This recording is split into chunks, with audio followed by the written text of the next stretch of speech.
The two children next door came running into their home next to us, yelling out, "The Star Theatre's burning down and 2 firemen have been killed." Now, in those days, there was no television. I think every suburb had a picture theatre. And I remember as plain as day Normie telling us, he said, the wife and I, we go to quite a few picture theatres around Brisbane. And he said, the first thing I do when I get in there is look around and see where the exits are. He said, I'll never get caught in a picture theatre. That was 2 days before. Yeah. Sidney Brown and Gypsy Lee, the 2 officers that were there, they had been crushed under the projection box. And if they'd been 2 seconds earlier, the projection box would not have fallen on them and crushed them. Tragic end.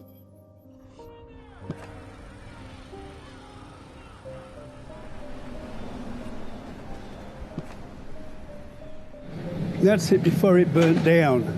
They had the star that was lit up at night time, the 3 stars on the top.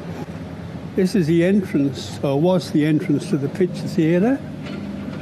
And the snack bar concern was here. From there up to where the cars parked, that was part of the Star Theatre. There's quite a few people in Wynnum can go back in the era. You remember when the Star was the picture theatre? I mean, I was like a lot of other blokes. I got asked to leave for mucking around. The local police sergeant helped you along with a size 9. It was...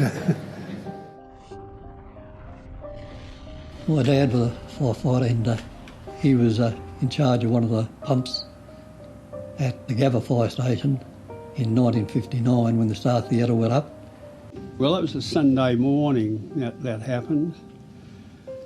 And luckily, I knocked off at, it'd be 10 to 7 that morning. There's another fireman at Wynnum. He asked us to go down to his place at Lota. The call came through that the Star Picture Theatre was on fire. The local station was in attendance. He was actually the second fire engine to arrive at the Star Theatre, but by the time he arrived, the projection box had already collapsed.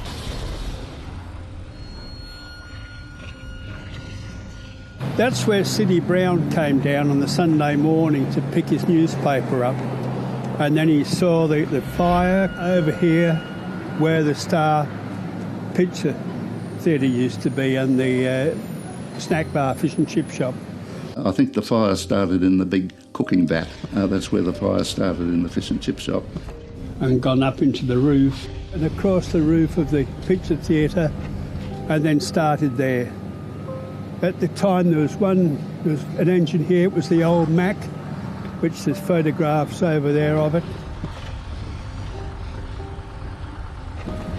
This here was the projection room, so they had a couple of massive great projectors in there, big heavy things in those days. When they were in there, all this came down on top of them. Well, Normie got killed and so did Sidney Brown. So that was about it, really.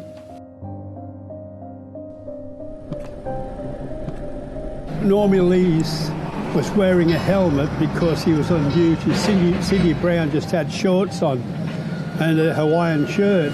Later on, when they were cleaning up, they found Normie Lee's helmet.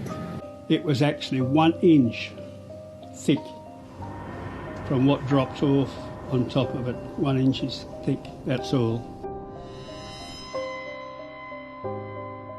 You see them wearing the brass helmets there.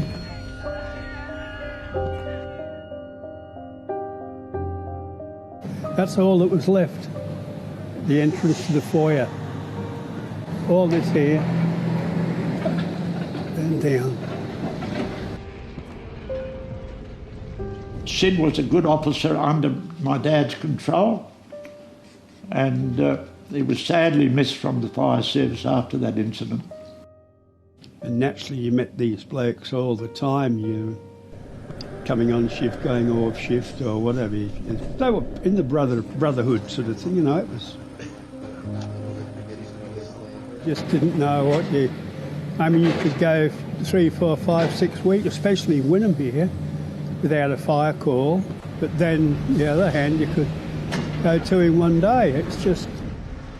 Oh yeah, he was pretty upset about it, and over the years a few firefighters have died jobs, and it's always been pretty harrowing on the people that left. At the time there was only 2 firemen at Wynnum, and when the lad came home next door and yelling out to his mother that 2 firemen were killed and I wasn't home, the wife had a fit. She was 8 months pregnant. I have to say that Dad never talked about, even though while we lived on the station, anything that happened downstairs never came upstairs. Every time Dad was out and didn't return to the station within 20 minutes, my mother would get worried. My mother wouldn't go back to bed until she knew Dad was back at the station.